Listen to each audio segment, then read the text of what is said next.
Good morning! Good morning! Mga kalahin kayo magi kapwa soberanong mamayang Pilipino. Kilatis na gari po ang inyong lingkod, Mr. Juror.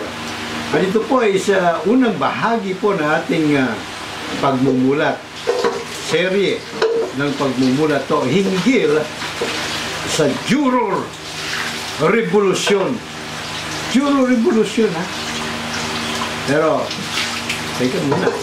Bago pa kung saan mapunta inyong mga ang takbo ng inyong mga isipan, liliwanagin ko ng antimano ng Juror Revolution na hindi giyera. Gamit ang bala. Kung hindi, giyera pa rin naman. Gamit ang balota. Ito po ay ating pagnanais. Sama-sama natin pagnanais. Ano ho? Na mapuno natin ang buong pamahalaan, buong gobyerno mula sa Malacanang, sa Senado, sa Kongreso ng mga juror advocates. Itong mga kandidato natin comes 2022, mga juror advocates candidates na sa ganon, mabilis na maamyendahan ang Bill of Rights para idagdag ang ating karapatan sa trial by jury. At syempre pa, mabilis din, harinawa na aprobahan ng mga botanteng Pilipino sa isang referendum para tayo na ay totoong mga soberanong mamayang Pilipino. Tayo ang mga hurado o huwes na huhusga sa lahat ng kaso ng korupsyon at iba pa, sa lahat ng husgado. Para, syempre, agaran nating mapapanagot ang mga kurakot, mga salot na kurakot. Oh? Agaran silang mabubuko at makakalabuso. Oh, anong magiging resulta? Natural. Ligtas ang buhay nating lahat ng mga soberanong mamayang Pilipino at mauunlad. Ayan ang biyaya ng demokrasya. Kaligtasan at kaunlaran para sa tanan. Okay, so umpisa na po natin ang ating Juror Revolution 101. Ito po ay ang kasaysayan na hukumang hurado sa buong mundo. By the way, ito pong may mga jury justice system ng mga bansa, sa kabuuan, no, sa buong mundo, ay mga nasa 25% pa lamang. Kaya magulo pa mundo eh. Pero pagka 100% na, may mga jury justice system nang ang umiiral sa lahat ng bansa. Wala na maghahari-harian, wala na magnanakaw, wala na mga aabuso sa mga karapatan tao. Titino na yung mundo. At we have enough for everybody. Parang mana galing sa langit ito eh. Sa Panginoon din naman itong trial by jury o jury justice system eh. Diba? Ang sabi ng Panginoon, merong sapat para sa lahat. Pero kung may iilang mga kawatan bantay sila sa lakay, kahit iilan lang, nako po. O mga kawatan, nako. Kakamkamin nila halos lahat. Wala na matitira sa karamihan. Anyway, ano po ang ating pinangangalandakan ditong biblical basis, mga kasoberano? Sa pinakabuod, ayaw niya ng dakilang manlilika na inaalipin ang kanyang mga nilikha. Sino ba naman ang may gusto? Ikaw man sa kanyang katayuan, siguro, ikaw.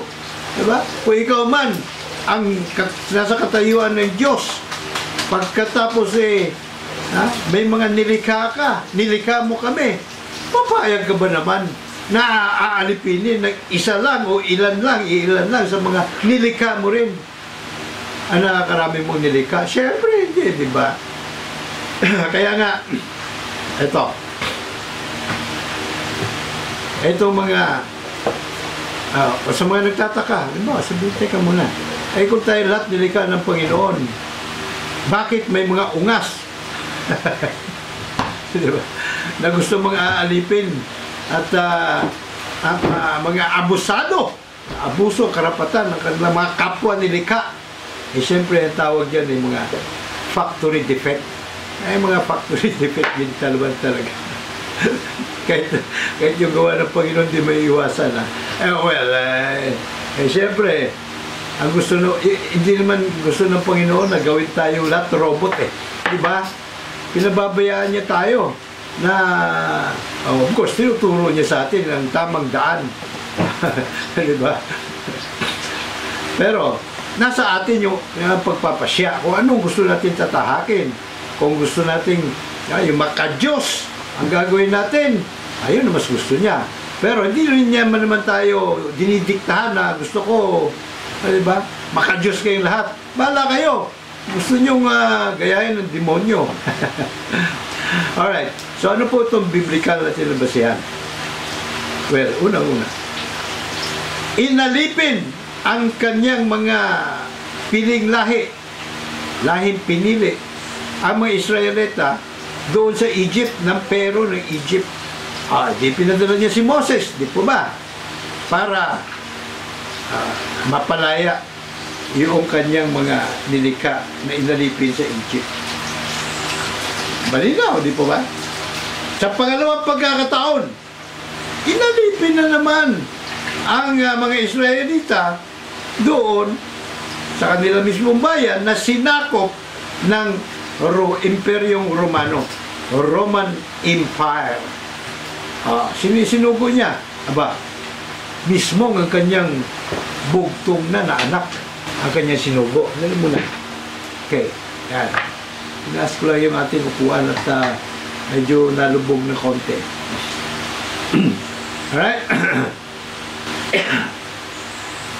And so, siguro naman malinaw po sa atin kung ano ang kaganapan noong nasa Biblia naman yan Ako hindi nyo pa masyadong, o kaya nakakalimutan nyo na, nabasa nyo na, napag-alaman nyo na, pero nakalimutan nyo, I would suggest na balikan nyo para maunawaan nyo kung ano yung aking mga sinasabi rito. At siyempre pa, huwag kayong magatubili na maglalapag ng inyong mga opinyon, kuro-kuro, haka-haka, sentimento, pabor man o kontra sa aking pananaw. Demokrasya po umiiral din sa atin. I will not take it against you. Pero constructive lang. Huwag naman yung puro patutsada, alam mo na, pandalait, ano na yun, ad hominem, di ba? Para lang may masabi, walang basihan. Kailangan pag kumontra kayo, hambalusin nyo rin ng batayan at basihan. Yung aking mga sinasabing basihan at batayan. Di ba? Hindi po pwede sabihin mo lang na mukha nung isang kadiskusyon ko sa Facebook. Ay sabi sa akin ang tanda-tanda mo na. Tanda-tanda ko na raw. Hindi, sabi niya, mas matanda ka kaysa akin. Pero bakit ganyan ka? Inililigaw mo sa mga komentaryo mo, mga Pilipino. Mali ang mga sinasabi mo. Ay sabi ko, sandali muna. Alin bang sinasabi ko diyang mali? Bigyan mo ng liwanag, kumbaga. Hindi po pwede sabihin mo lang mali. Ba't mali? Kaya si paliwanag mo. Ayun, awa ng Diyos. Hindi na sumasagot. Ay, nako. Okay, so hindi lamang po pinalaya. Well, not necessarily na pinalaya ng Panginoong Jesucristo nung nandun pa siya sa lupa, buhay pa siya, pero matapos siyang pinatay, pinako sa krus at namatay, na-realize ng mga mamamayan. Kaya doon nag-umpisa ang unti-unting pagbagsak ng Roman Empire. Kumbaga siguro naisip, ba't tayo matatakot sa mga ito, sa mga naghahari-harian dito? Ba't tayo lumaban? Hindi lang naman ito. Hindi lang ang buhay natin, hindi lang naman sa mundo. Meron pa tayong buhay sa kabila. Okay, huwag tayong matakot. Kaya kita mo naman, yung mga early Christians, kahit na pinalalapa sa leon, sinisilaban ng buhay para magsilbing Meralco doon sa Coliseum, nagkakantahan pa. Hindi po ba sabi nila, itong dinanas ko sa dinanas ng Panginoong Jesucristo. Anyway, so hindi lang pagpapalaya ang iminulat sa atin ng Panginoong Jesus. Iminulat din niya tayo sa sistema ng hukuman, hustisya, na patas, pantay-pantay para sa lahat. Trial by jury. Kasi ang hukom sa trial by jury, mga mamamayan, hindi yung hari, hindi yung huwes ng hari, hindi yung diktador o mga judges, justices, at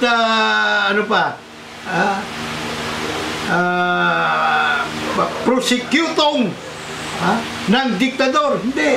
Mga mamamayan, trial by jury. Ano ginawa ng Panginoong Hesus? Sa tagpo kung saan papatawan ng parusang kamatayan sa pamamagitan ng pagbabato si Maria Magdalena. Ginawa niya ang mga juror, ang mga ano ba tawag sa mga yon? Sentensyador. Ginawa niyang juror. At siyempre, isa-isa nagpulasan dahil nakita nila kahit may batas. Kung ang batas ay hindi makatarungan, baliwalain natin ang batas. Yan ang ginawa dun sa United States. Mamaya malalaman ninyo. Okay. May mga nagsasabi na ang isa daw antithesis ng trial by jury ay mismong ang Panginoon Jesucristo dahil siya daw ay biktima din ng trial by jury. Di po totoo yun. Di po totoo yun. Ang say ko dito, yung mga nagsisigaw na si Kristo ang ipapo, pakawalan yung kawatan, no ha? Ay mga nautot na guyo yun ng mga saserdote. Mab yun, hindi yun totoong jury. Ang totoong jury, may proseso kung paano sinasala. Ayan, ha? Isa pa, siyempre takot sila na kumontra sa mga Romano. Diba? Takot sila kasi maging sila man ay at ang kanilang pamilya, nako, kaya-kaya ipapatay. Wala na litis-litis pag nagalit yung mga Romano. Ay mas gusto siyempre ng mga sundalong Romano, pati yung kanilang pinuno, na si Kristo ay likidahin. Bakit kamo? Ay nagpapakilalang hari kakompetensya pa natin ito. Diba? Baka tingalain pa nila hari ito, di na delikado tayo, marami na naman magre-rebelde. Ay, hindi po ba? Marami pa ibang argumento, pero panibagong topic at mahaba-haba ang balitaktakan diyan sa issue yan. Kaya iwanan muna natin ang ganyang kalagayan, sa ganyang kalagayan ang issue yan. Okay, so papunta na po rito tayo dito sa bumalik tayo sa bagay, hindi man tayo umalis sa trial by jury. Pero unang pinauso sistema hukuma jurado sa Athens, Greece noong 5th century. 5th century. Yun po ay kapanahonan ng pilosopong si Socrates, si Plato, yan, mga panahonan po nila yon. Yun po si Socrates ang pinaka pamusong tao kasi kilala siya na nahatulan ng kamatayan sa pamamagitan ng trial by jury. Nasabihin niyo na naman, paano yan? Maging si Socrates pala ang hatol sa kanya, mga kalayan kayo manggi. Kapwa soberanong mamamayang Pilipino ay patayin ang sarili, mag-suicide sa pamamagitan ng pag-inom ng lason. Lalasunin niyo ang kanyang sarili. Ano ba ang kanyang kasalanan? Abay! Simple lang naman ang kasalanan niya. Hindi niya kinikilala ang mga kinikilalang Diyos sa kanilang lugar ng mga panahong yon. Labag sa batas yun kasi may batas Isa pa, itinuturo niya sa kabataan na huwag yan na kilalanin yung Diyos, sabi niya. Meron talagang Diyos at iisa lang. Ay doon sa kapanahonan nila, daming Diyos yun ang kanyang naging parang si Gato sa Rizal, ayun din ang ikinaso sa kanya heresy. Hindi kawalan ng hindi kawalan, kundi ayaw kilalanin ang Diyos. Alright, so hindi nagtagal po trial by jury sa Athens, Greece, sapagkat dumating ang panahon na sila ay ginupo ni Alexander the Great. Kasi isang lugar lang sila Yan, ginupo sila. doon nakakuha na naman ng magandang punto doon ng Amerikano na ngayon ay kanilang ina-apply sa sarili nila. Kasi noong mga panahon, doon sa panig nila Socrates, no ha? Doon sa demokrasya na Greece, may trial by jury, ang pagsusundalo ay voluntary lamang.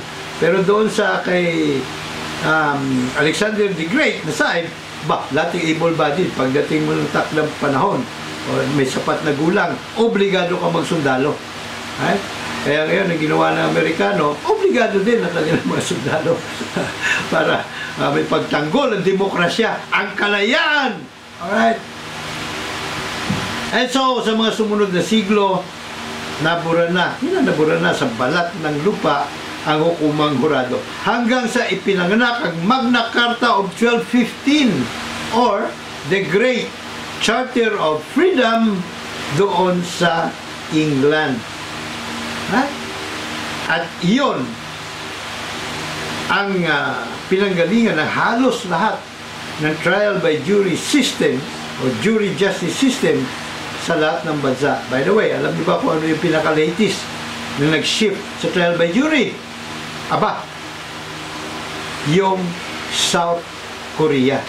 2007, nag-shift po sila sa trial by jury. Tingnan nyo, biglang umunlad. Bakit kamo? Hindi na ang mga kurakot sa kanilang kabanang bayan, agaran nabubuko at nakakalabuso. Dalawang presidente na nila ang kanilang naipakulong ever since they started to have trial by jury or jury justice system sa kanilang bansa. Doon na po nauso ang rule of law sa South Korea.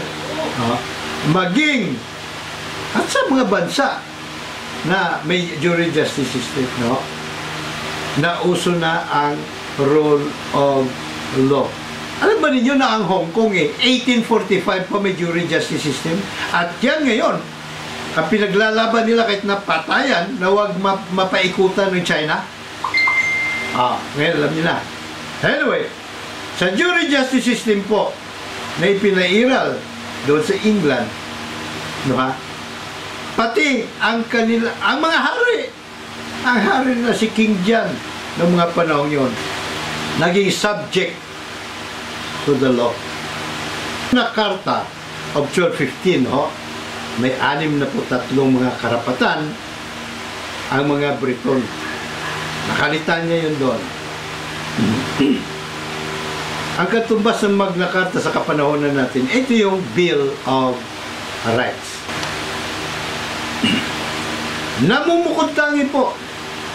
Namumukod tangi sa Magna Carta of 1215 ang Artikulo 39. Iyon po ay karapatan sa trial by jury of peers.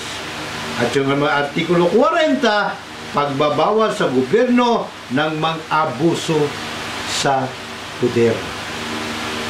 Diba ba? Yun po ang Artikulo 39, lalo na yun po ang susi para ni isa sa mga naturang 63 mga karapatan ng mga Briton ay huwag malabag ng hari. Tulad din sa atin, meron tayong Bill of Rights. Ilan yung nakasaad doon sa Bill of Rights natin? 22. Sa Amerika nga, 10 lang Din sa atin, 22. Pero, kung hindi kasama ang karapatan sa trial by jury, lahat ng ating mga karapatan, no sweat, pwedeng labagin ng kung sino man ang may control sa hudikatura, sa husgado, sa marka demonyong husgado. Malinaw dahil peke nga ang ating demokrasya, peke dahil hindi kasama sa ating mga karapatan sa trial by jury, sa Bill of Rights, na mamayagpag ang ilang mga naghahari-harian dito sa ating bayan. Yung bang dati ng ungas kaya tumatakbo pa sa gobyerno para mag-isa, para magnakaw at mag-abuso ng mga taong tumitindig para sa karapatan ng mga mamayan. Nang napuno na sa loob ng mga mamayan Mga mamayan, doon sa mga dating kolonya ng England sa Amerika, tumindig si Patrick Henry sa Kongreso para hamunin ang kanyang mga kasamahan. Anya, nakikipagbuno na ang ating mga kapatid sa mga sandaling ito. Bakit tayo pakuya-kuya-kuy pa rin rito? Ito, matindi sinabi niyo. Napaka mahalaga ba talaga ang buhay? At ganun ba talaga katamis ang kapayapaan para bilhin natin sa presyo ng tanikala at pagka-alipin? Kumbaga sabi niya, ba't yun? Ito ba buhay natin na talagang napakahalaga na kahit na tayo ay kinakadena na at inaalipin, pumapayag nun tayo? Nawaan niya ay huwag ipahintulot ng Panginoon Diyos. Kaya giit ni Patrick, di ko alam kung saan direksyon patungo ang gusto niyong gawing aksyon. Ngunit para sa akin, ibigay mo ang aking kalayaan o ibigay mo ang aking kamatayan. Give me liberty or give me death. At dahil galit niya siya, sabay talikod, layas. Natawa ng mga kaya ng mga sumunod na taon, abay, formal nilang ipinangalandakan sa buong mundo ang kanilang deklarasyon ng kasarinlan. Itong mga babasahin ko ang pinaka-masustansya doon sa deklarasyon. Aming pinanghahawakan ang mga katotohanang hindi napapasubalian na lahat ng tao ay nilikhang pantay-pantay, na sila ay binayayaan ng dakilang manlilikha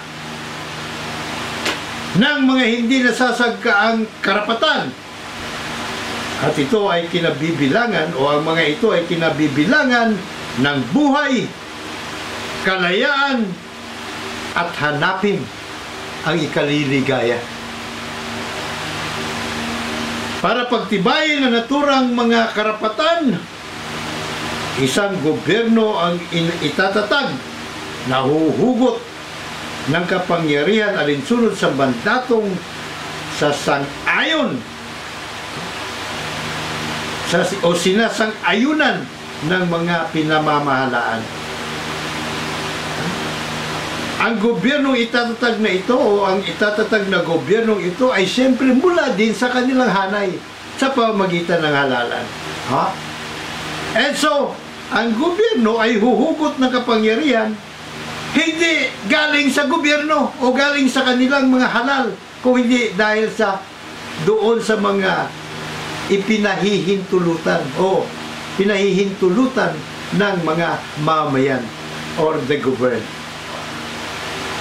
O siyempre, sambayan ng Pilipino na sa pagpapatuloy ng deklarasyon, sa sandaling ang gobyerno ay mapanira na sa mga alituntunin at mitiin ng sambayanan, karapatan ng sambayanan na palitan o buwagin ito at muling bumuo ng gobyerno batay sa pundasyon ng mga prinsipyo at uorganisahin ang poder nito sa forma na sa tansya ng mga mamamayan, malamang na makapagdudulot ng kaligtasan at kaligayahan para sa tanan. Bagaman si Patrick Henry ang unang sumigaw ng kalayaan, ito si Steve, mula sa motherland nilang England, siya ang isa sa mga huling lumagda ng US Declaration of Independence. Not the Declaration of Independence, but the United States konstitusyon. Siya po isa sa mga huling lumagda at lumagda lamang siya dahil sa amendment number o sa first na 10 amendments ng US Constitution. Nakasentro po kasi agam-agam ng mga ayaw pang lumagda doon sa tanong na paano kung ang katakot-takot na puder na ating inilagay sa o iniatang sa balikat ng ating iluluklok sa gobyerno, lalong-lalo ng presidente, no, ay ungas at gagamitin niya yung puder na yun laban sa atin. Paano tayo? Yun ang mga agam-agam nila. Dahil ang interest ng mga mamayan hindi mapoprotektahan. Ang tugon naman ni Thomas Jefferson, isa ito sa mga founding fathers ng US Constitution, huwag kayong mag-alala sapagkat, sabi niya, aking ipinagpapalagay na trial by jury pa lamang ang angkla na naisip na ng tao upang itali ang alinmang gobyerno, anumang gobyerno sa mga prinsipyo ng saligang batas. Malinaw. Pag nagloko-loko, kahit ang presidente ay pwede nilang agaran, mapapanagot ng taong bayan dahil sa trial by jury. Kaya kung nakita nyo yung impeachment, trial by jury din po yan. Dalawa po ang hanay ng hurado na pumapapil dyan sa impeachment process. Unang hanay, yung determinasyon ng probable cause. Yan ang, kung tawagin ay grand jury. O malaking grupo ng mga hurado. Yan po ay ang mga kinatawan nila sa House of Representatives. Ang dami po niyan. No? Sila po ang nagdidetermina ng probable cause. Pag meron na sila nakita, indicted na yung Pangulo. Impeach na siya. So yung mga articles of impeachment, ipadadala nila sa Senado at yung Senado ngayon ang tatayo na trial jury. Yung mga senador o mga trial juror, bagaman ang presiding officer ay yung Chief Justice of Supreme Court, pero lahat ng desisyon, mayorya ng mga senador ang kailangan pumanik. And so, ayun, si Patrick Henry nga pumirma lang nung na-amendahan na yung first 10 amendments doon sa saligang batas. Kung saan ay kabilang doon sa mga amendments na yun ay ang second amendment, the right to bear and keep arms. Importante po yun kasi itong mga mamayan din na magtatanggol sa bansa kung sakasakaling merong gustong manakop o sumakop sa kanila. So, importante po yun. Nakita niyo yung Israel, kaliit-liit na bansa, napapalibutan ng mga kalaban ng mga Muslim countries, kung saan ang number one nilang religious obligation ay patayin ang mga Jews, isunod yung mga Zionists, mga infidels, and the rest of the non-believers, people of the book, non-believers, kasama na siyempre yung mga Kristiyano, Iglesia ni Cristo, dating daan, at yung mga ano pa ba sila, yung Protestants, mga born again, yan, kasama po yan dyan. At siyempre pa, na andun din kasama sa first 10 amendments ang amendment number 5, 6, and 7 na lalong nagpatatag sa karapatan ng mga mamayan sa trial by jury. Trial by jury. Noon, may mga nagsasabi sa akin na hindi naman tayo common law rito Kumbaga may codified laws natin may mga Republic Acts na tayo Kasi nung araw, nung nag-umpisa itong jury justice system, sa England, wala pa naman talagang mga batas na nakasulat di ba? Usong-uso noon yung mga kaharian. So kung ano lang yung sasabihin ng hari, yun yung batas. Kung ano may isipan niya, pagising sa umaga, halimbawa sa England nung araw, doon na uso yung F-U-C-K. Alam ba ano ibig sabihin nun? Fornication under consent of king. So kung walang consent ang king, no fornication. Diba? Daig pa ng mga hayop, ng mga aso, ang mga Briton ng mga panahon yun. Bakit kamo? Eh, yung aso, kahit saan nila gusto, kahit saan lugar, kahit na anong oras, pwede silang mag-love making. Ang tao, no, hindi pwede. Kailangan may pirma ng hari. Pag naisipan din ng hari at naisipan naman noon, na kailangan mayroong parang something like the right to be the first to be the first in bed with the bride. Alam niyo yun? So pag may nabalitaan doon, may napapakasal, yung alipores ng hari, takbo na doon kasama yung kanyang mga ayudante at kukunin yung babae, ops, ako may karapatan na mauna sa kanya sa kama. Isipin niyo yun? Hindi po ba? Sa Britain nung araw, pag nabalo ang isang asawa ng noble ha? Siyempre, may mga ari-arian yun na binigay ng hari. Kaya pagka namatay na yung alipores ng hari, pwede niyang bawiin.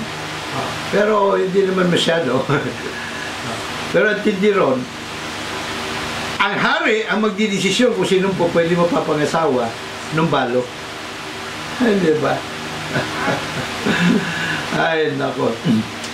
So yung common law, dito din sa bansa nung araw, puro common law din umiiral Di ba? Ano yung common law? Sa madaling salita, no? Or in English translation, do not do unto others what you do not want others do unto you. So, sentido common lang. Kung ano masama para sa iyo, huwag mo gawin sa iba. Yun lang ang nabatayan. At syempre, yan ay, kumbaga, handed down through the generations through the word of mouth. Pero kabisado nila, tataka na sila sa buong Pilipinas noong araw, wala namang codified, nakasulat na batas, pero kabisado ng mga ninuno natin kung ano yung batas, ano yung karapat-dapat. At syempre pa, meron din doon yung, kasama din doon yung mga kostombre. Iba-iba kostombre. Sa Kristiyano, pag nag-asawa ka ng dalawa, kulong ka. Begamy. Begamy mucho. Kung lalaki. Adultery pag babae. Sa Muslim, pag nag-asawa sila ng 4, legal Hindi sila walang kulong Alright? And so, yung mga common law, hanggang ngayon naman lahat dapat ng mga batas, para sa isang maging tunay na batas, dapat nauunawaan siya ng isang pangkaraniwang tao gamit ang kanyang sentido komon. So sa madaling salita, mga kalahin kayo manggi, Amerika nagpauso ng demokrasya. Demokrasya kasi doon naman sa England, ang nagkaroon, bagaman nagkaroon sila ng trial by jury, naging demokrasya na rin kahit papano, pero hindi siya tunay na demokrasya. Bakit kamo? Ang demokrasya ay kabaliktaran ng monarkiya. Kung sa monarkiya, ang hari ay hari, sa demokrasya, lahat, yung mga mamamayan na dati mga alipin, mga hari na rin. Gaya din sa atin, kaya nga sovereignty resides in the people Pero, dahil hindi tayo hindi kasama sa ating mga karapatan sa trial by jury, ang nangyayari, sovereign na tayo sa papel. Sa konstitusyon, doon na tayo soberano. Sapagkat, sa tutong demokrasya, sa maikling pananalita ay government of the people, by the people, for the people. Kaya nararapat lamang na may trial by jury o karapatan sa trial by jury dahil ang ultimate decision maker, ang supreme decision maker sa atin, hindi yung Supreme Court. So sa demokrasya, tayo, mga mamayan, dahil ang desisyon ng jury is final and executory na hindi pwedeng baliktarin ng kahit Court of Appeals o kahit na Supreme Court. Ang maaari lang pag-usapan sa Court of Appeals o sa Supreme Court, o kailangan nila, pwede nila palang baliktarin ay yung sentensya. Dahil yung sentensya alinsunod sa umiiral na batas yun. Diba? Alinsunod sa umiiral na batas. May nakasulat yun eh. Eh kung ang sentensya mo sa krimen na ginawa mo, dapat 10 taon lang na pagkakakulong. Kung galit sa iyo ang judge, so sinintensyahan ka ng 100 taon, ay bawal yun. Pwede baliktarin ang timano ng Court of Appeal sa Supreme Court.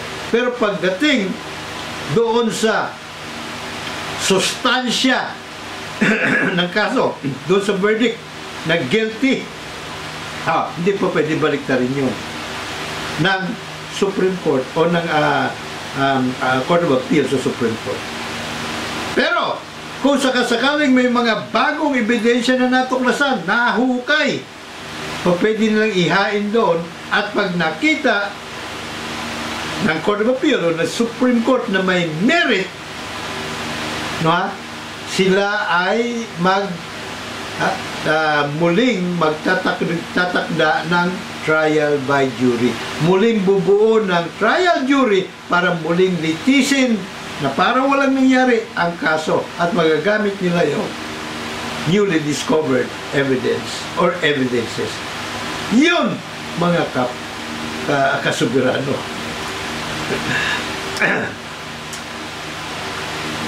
Kaya malinaw ng trial by jury ang puso at esensya ng demokrasya.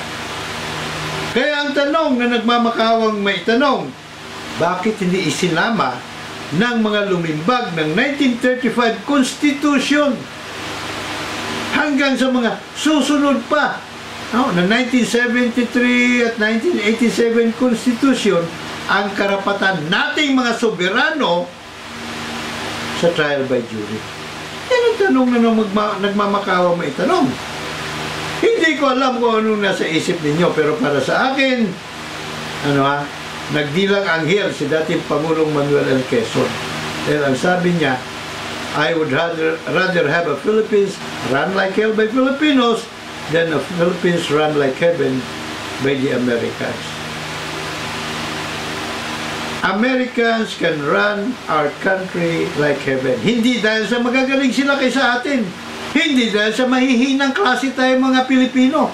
Na napakagaling ng Pilipino. At par tayo, mapapantayan natin ang kahit na sino sa mundo. Ma-British man siya, Canadian, Amerikano, kung hindi man natin malalagpasan, kaya natin silang pantayan. Mismo mga Amerikano aminado dyan. Bakit ka mo? Nung bago lang sila din sa Pilipinas, sinuri nila, isa sa mga una lang sinuri, ang laman ng utak ng ating mga ninuno. So nakita na magkasimbigat lang ang utak. Mas malaki yung mga Amerikano. Diba? Mas maliliit na dihamak ang mga ninuno natin. So kung tutusin, mas mautak ang lahi natin kay Manggi kaysa lahi ng mga puti. Malinaw, mga kasoberano, na ang salot sa ating bansa ay ang mga kurakot sa gobyerno at yung mga kasabwat nila oligarko. O kamakailan lang, diba, sabi ni Pangulong Duterte,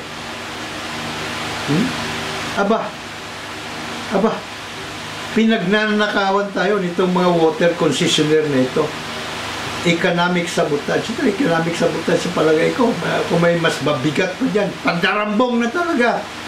Pero hindi naman na magagawa yun kung wala sila kasabot sa gobyerno. Honestly, I have identified the enemy who dumped us into this quagmire we are in. I have met the enemy face to face, and sadly, the enemy is us. We are our own tormentors, addressing the Filipino people. We are our own demons. We are as rapacious predators preying on the helpless, the weak, and the voiceless. We find corruption everywhere, in government, when every malefactor watching his cohorts back in blatant disregard of his oath when he assumed public office. Hindi po ba? Oh. Alam nyo, magandang topic niya, isang topic niya natin pag didiscuss yan o pagdating ng pag-usad ng mga panahon. Yan pong privatization. Privatization equals corruption. Pero panibagong yugto po yan. And so, dahil nga sa mga salot na kurakot, na kontrolado nila ang kasing salot din nila na marka-demonyong trial by palakasan, no? Ayan. Yan ang sanin ng dahilan na matinding kahirapan ng higit na nakakarami sa atin. Kahirapan na nagsisilbing panggatong sa rebellion. Dahilan kung bakit sandamakmak ang kinakailangan o obligadong maging OFW para buhayin ang kanilang pamilya. Kahit lagay pa ang kanilang sarili sa balag ng alanganin. Kita nyo, ilan na namang OFW umuwi dito malamig ng bangkay. Pagkatapos sa pinag-uusapan sa gobyerno ay kung paano sila protektahan ng batas. Paano mo po protektahan sila kahit anong batas pa pagdating doon? Lilitisin ang kaso sa trial by palakasan. Paano pa kung amon nila ay malapit sa hari? Aliporis ng hari. Ano magagawa natin? And so, ang pinakamaganda talaga na gagawin para protektahan sila, tuldukan ng korupsyon. Dahil kung walang korupsyon, hindi na kailangan mga ibang bansa ang ating mga kababayan. May sapat tayong kayamanan dito. Sobra-sobra pa, hindi na sapat. Na kahit 70,000 ang sweldo ng isang empleyado, minimum. Kaya-kaya. Sino pa magre-rebelde? Sino pa mag-OFW? Paano hindi maibsan ng todo-todo ang kriminalidad sa bansa? Ito po ang problema natin. Ang talamak na illegal na droga, ang paglala ng lahat ng kanser sa lipunan, isa lamang po, ugat-ugat niyan. Ang mga salot na kurakot sa gobyerno na powered by hukumang palakasan dahil kontrolado nila. At ang bakit sila namamayagpag? Dahil wala sa ating, hindi kasama sa ating mga karapatan, sa Bill of Rights, ang karapatan sa trial by jury. Dapat matutunan po tayo para igiit natin yung karapatan natin. Gamitin natin pagiging mga soberano. Siyempre pa, ay sinasabi ko sa inyo, ay bahagi po yan ng ating juror revolusyon. Again, hindi ito giyera gamit ang mga bala, armas at bala, kundi balota o papel at ballpen. At para natin may sagawain ng gusto, siyempre sino ba naman hindi makikisama rito? Ang unifying factor natin ay people empowerment, kaligtasan at kaunlaran natin pare-pareho. Ayaw nyo? Ang hindi na sasama rito, yung mga nakikinabang sa kasalukuyang kalakaran. Yung mga kawatan sa ngayon. Yan lang. At siyempre, yung kanilang mga nauutot na guguyo, itong kanilang mga tuta na tinatapunan ng konting mumo at buto-buto. Pupunin po natin. Pupunin po natin ang buong gobyerno, ng mga juror advocates pagdating ng halalan 2022. At so, huwag nyo kalimutan na mag-subscribe po dito sa ating YouTube channel. At syempre, kung hindi kalabisan, pakishare nyo na rin po sa lahat ng inyong mga kamag-anak, kaibigan, kapatid, kakilala, maging mga kaaway. Ang unifying factor po natin, tandaan po ninyo, kaligtasan at kaunlaran nating lahat, hindi lang para sa iilan. Hindi lang kaunlaran para sa iilan. Huwag din kayong mag-atubili sa pagkomento, pabor man o kontra. Maraming salamat po sa inyong panunood. Alam pong mas marami kayong gustong gawin, pero pinagtiyagaan niyo po ang inyong likod. Anumang sangkusing kaisipan, patay sa aking sentido komon na aking may babahagi sa inyo. Kaligayahan at karangalan po ni Mr. Juror Kitkilatis Lagari na gawin nyo. God bless us all! God bless Philippines! Gusto ko juror ka. Kung juror ka, juror siya, juror ako, juror tayo.